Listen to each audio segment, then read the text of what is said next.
a mixture, and together the blackamoors were the brute strength, and the lighter skinned Pakistani Moors were many of what people claim are the Arab Moors.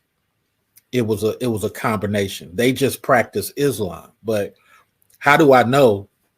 The very last prince who got kicked out of Granada after all of his troops were destroyed, he ran back to his home of Pakistan. That's a documented thing. He didn't run back to Libya. He didn't run back to Saudi Arabia. He went back to Pakistan. That's why I want you guys to look at detail, and let's not go off of TV information or giggles and laughter. We got to go off of real stuff. I'm going to make a whole clip about this Indian guy teaching this black man how he's supposed to be looking at the world. And this ain't no shot to Kevin, but we as black men got to start learning. How do we get our name to live beyond centuries? How does the richest black man in Africa actually happen? It's his grandfather who set it all up. It ain't him.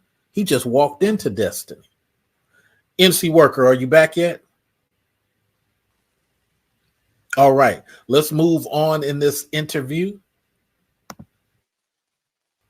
I want you to tell me how you guys met. So I was in Midtown. Like, I barely even have time to go out with friends and all that, but it was a really close friend's birthday. So I went to get some drinks for the first time in ages. And I saw this beautiful woman who it seemed like every other guy in the bar was either.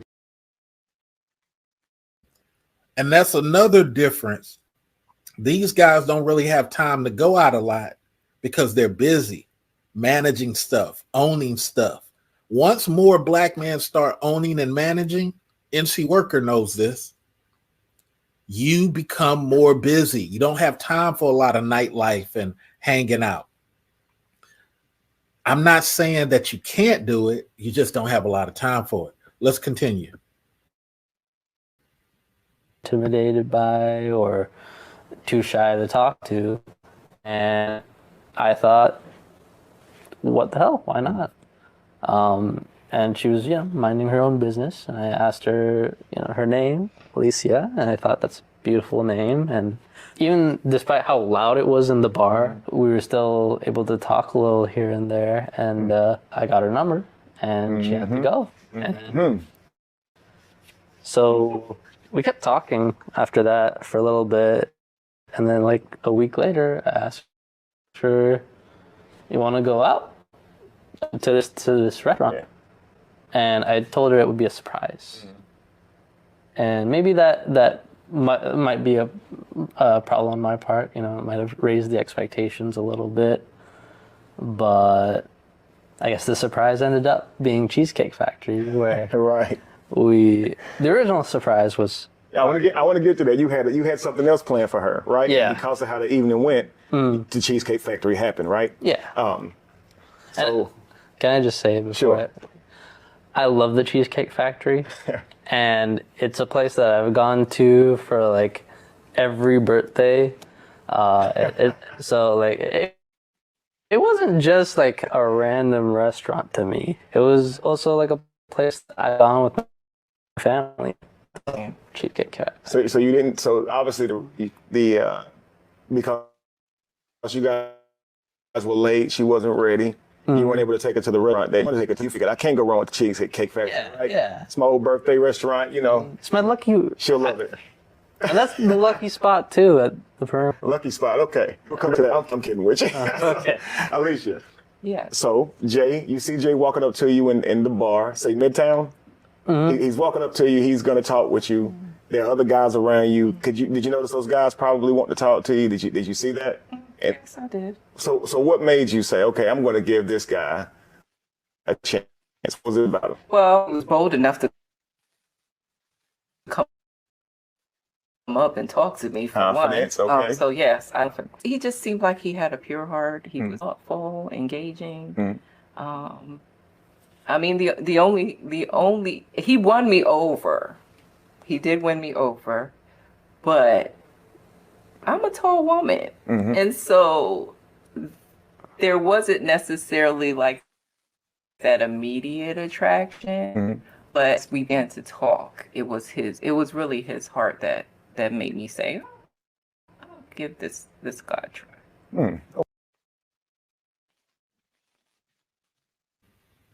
Give this guy a try.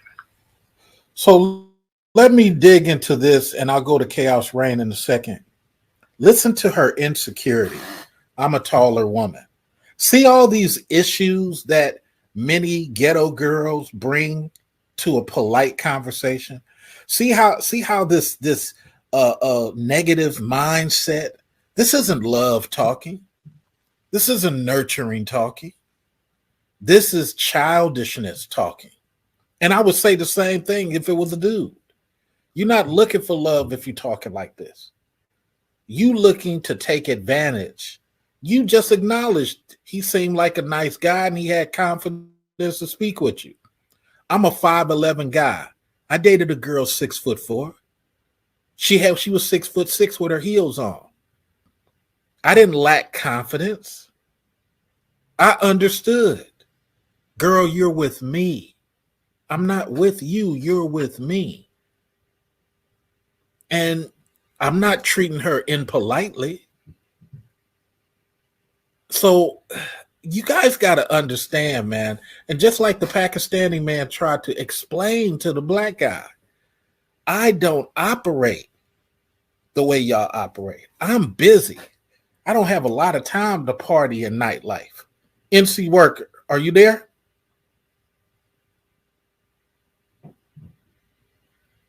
Okay, MC Worker's still out. So my point is saying to you guys, you got to understand, we're the culture that's behind. We're the ones that not international. Man, Mr. Research, I hate when you put us down. I hate what, no, I got to elevate you, brother. We international now. You got people walking around here from Morocco and all type of places, sir. You got to get with the times. Man, I can't get on no plane and just go to Milwaukee. I'd rather drive. Sir, we're international now. You got to think how international people think. I'm sorry. Bill Clinton's NAFTA changed everything. Ronald Reagan's NAFTA changed everything. You don't want to understand that.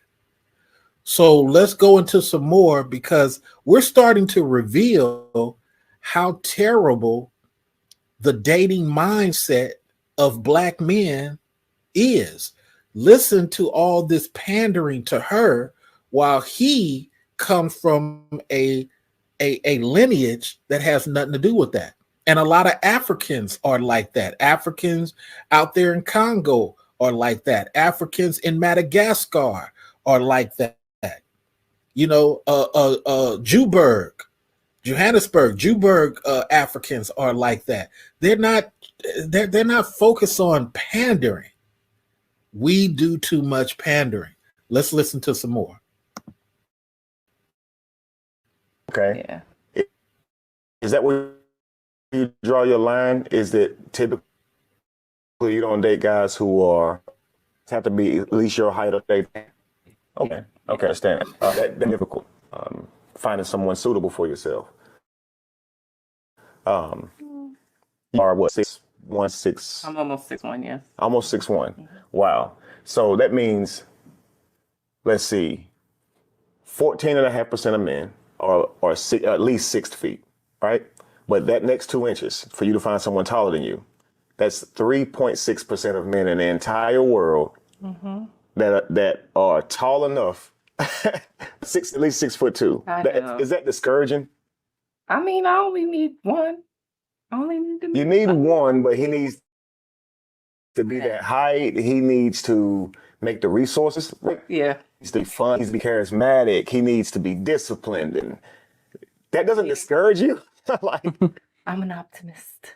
But no. I like it. Yeah, I like but no, I mean, An optimist. the logically speaking, I understand what you're saying. I've heard this many times. But I haven't given up on I hadn't given up on that. But I'm actually open. You know, I really enjoyed our conversation. She's heard this many times, but she still wants to remain childish. Do you see why you have to avoid childish women? Even the Latina Miss Santos, you got to avoid. It's childish. It's immature. It's not what adults do. She's heard it many times before and still refuses to change her approach because she's 6'1" and she want to attack the word behavior. You don't want to believe that you're pandering for her behavior, but you guys are pandering for her. If we had more black men who did not provide a world where undisciplined women could grow, we wouldn't have this problem. If we black men provided a world where you were ostracized for not having self-discipline, we wouldn't have these problems. Look at your sons and nephews acting undisciplined, acting like childish women. You don't want to have that conversation as men because you don't want to have a warrior conversation. Much of this behavior needs to change. You got to stop pandering to women. And you got to turn to some of the black men and say, why are you not acting disciplined? Why are you not conducting yourself like a samurai? Why are you conducting yourself like a pandering person? Why are you not conducting yourself like Shaka Zulu? Why are you see what I'm saying? We got to have these rough conversations.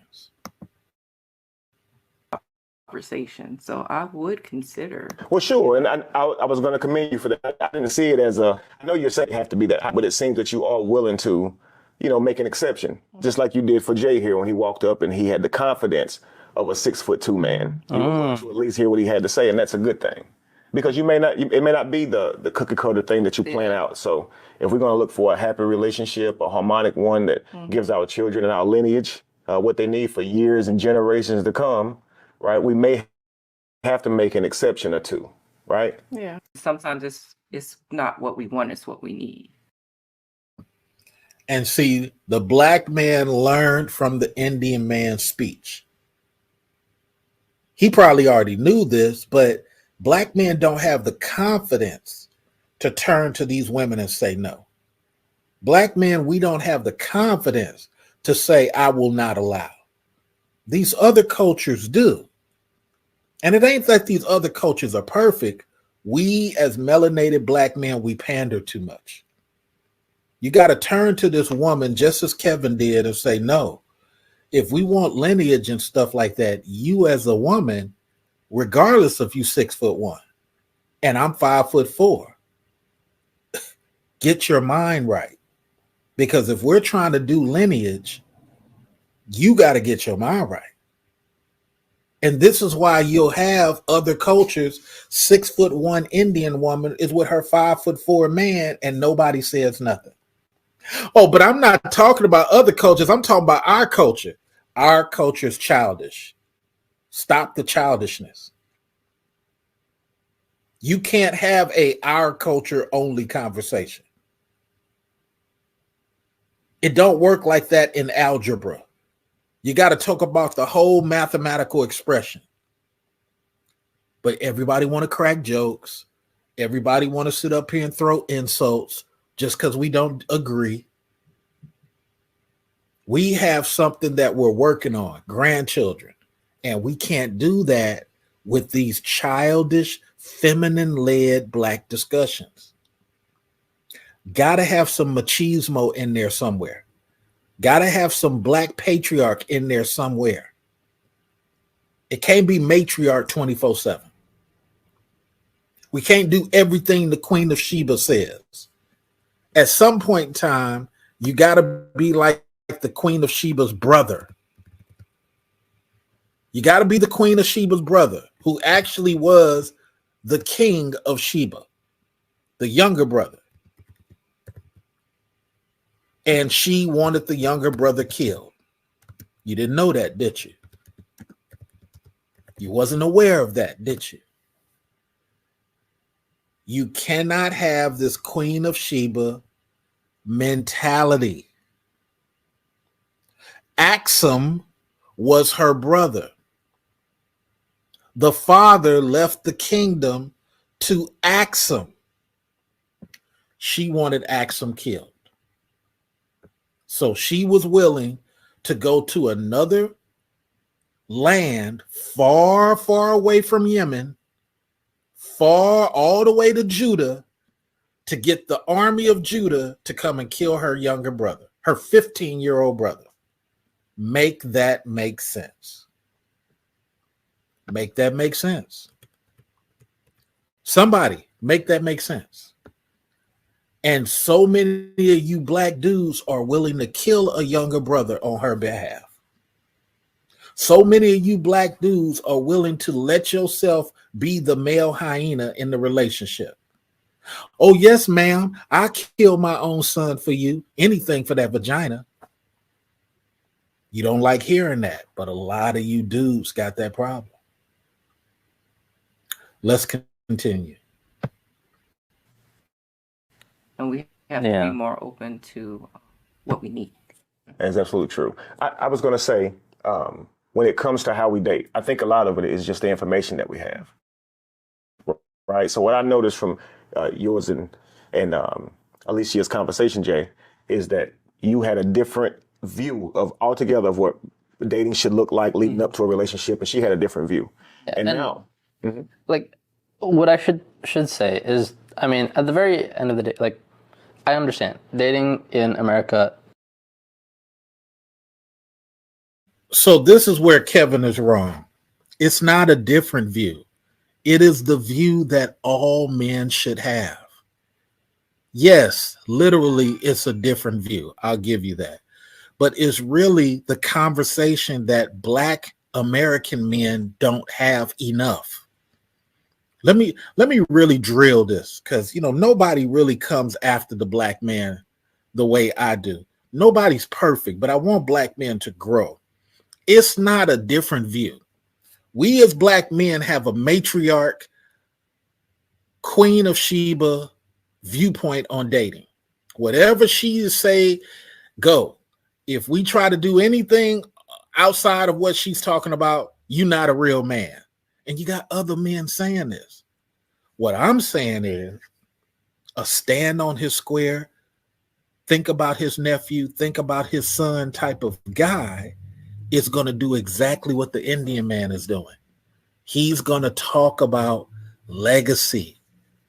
Your vagina is not more important than my son's legacy. I can't just have my son have any type of mother. I can't have my son have a mother who's selfish. I can't have my son be born to a mother who puts the sisterhood over his father.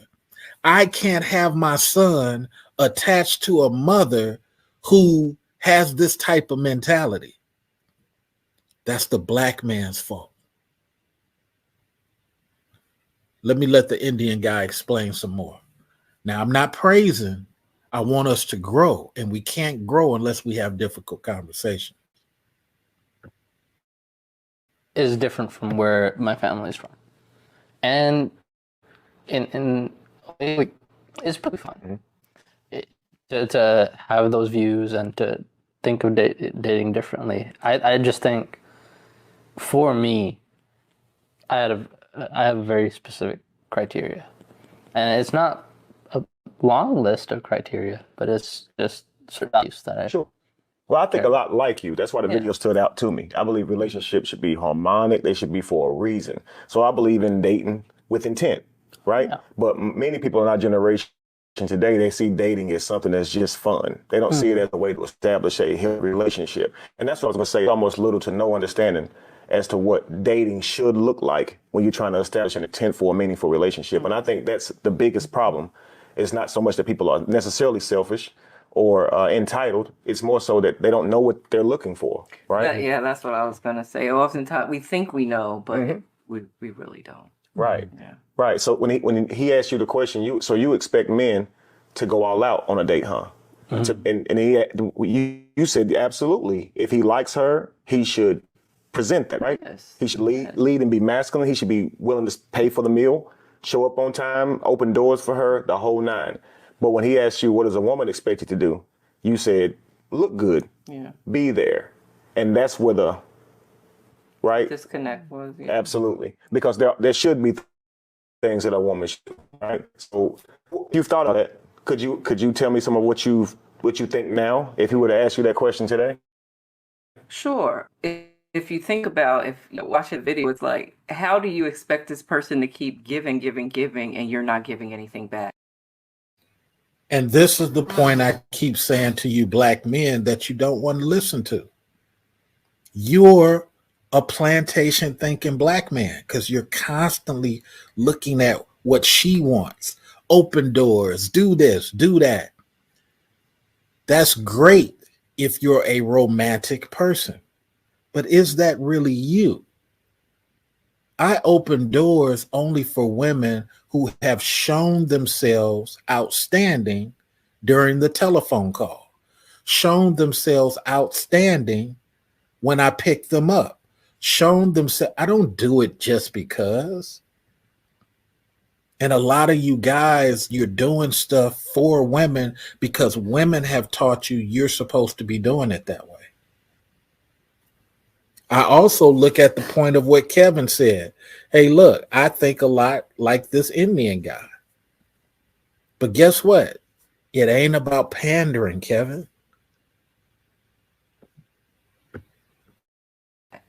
So now we're depleted. Absolutely. And so who's going to pour to him? Wow. So, I mean, if you truly do want that type of protection provider, there has to be some balance. Absolutely. So. Wow, Yeah. that's very powerful. I actually took the liberty to make a list of things that men and women should look for in each other on a date, right? I'm gonna read them to you. I want you guys to tell me what you think of in the end, okay? Let's start with what you're looking for in a man, okay? So what a woman looks for in a man is respect and courtesy. Would you say I'm wrong? Confidence, right? Yeah. Communication skills, Absolutely. knowing what he wants, where he's going with it. Right? Yes. Initiative, taking the initiative. Chivalry, Yes. okay? Resilience. Yes. Right? A little bit, hard to get. He can push past that, right? The resilience. Generosity, Yes. okay? So here are the behaviors that look good to a man when he's looking for a woman. I'm going to ask you the same questions. You tell me if you like the sound of that. Men are looking for kindness, right? You want her to be really kind and really sweet, right? Pleasant. So what about active listening? Yeah. And you said when she got in the car, she was putting the makeup on and took from that she didn't like you much. Yeah. Right. Encouragement. And, Yes, and please. you said that, being able to pour back into him, right? Positivity. Right. So not being. And this is the major thing. Most women can't pour back into men outside of sex, outside of blowjobs and vagina. You are hard pressed to find melanated women who understand. They can't even articulate it. They say, pour into him. They don't know what that means. They have no idea. So here are some of the things that pour into me.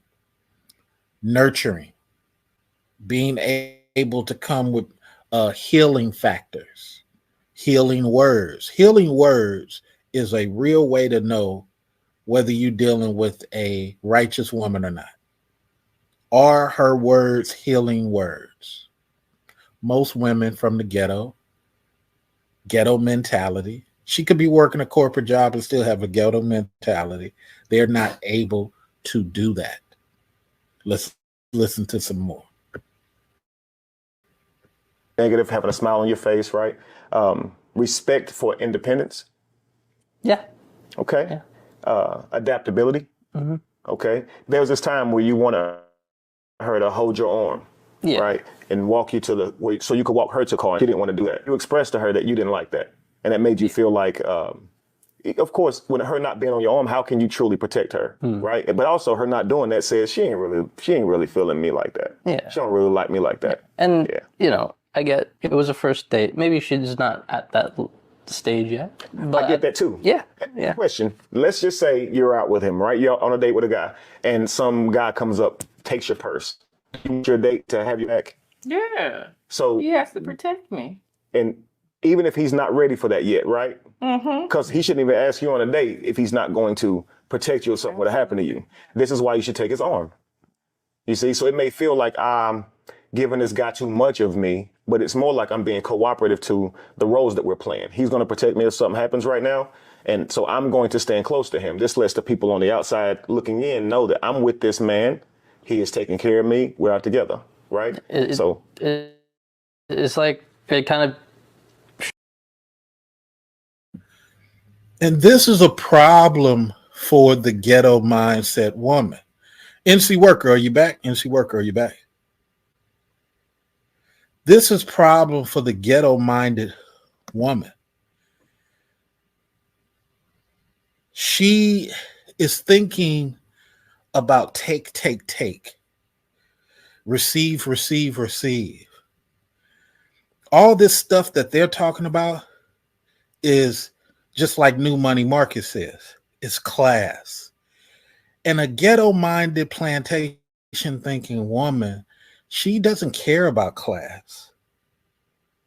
She's new money. She wants to be treated. She wants to take advantage of. You gotta stop putting yourself in these positions, man, where women are more important than your own son, where women are more important than you telling her no. A lot of you guys are doing this stuff of you. Yes, she's going to tease you. Yes, she's going to do all of this stuff because there's nothing else she can do as you're walking away and laughing. Oh, well, Mr. Research, that's acting white. How is that acting white? You sound childish when you say that. You sound like an insecure boy when you say that. Walk away if she's not for you.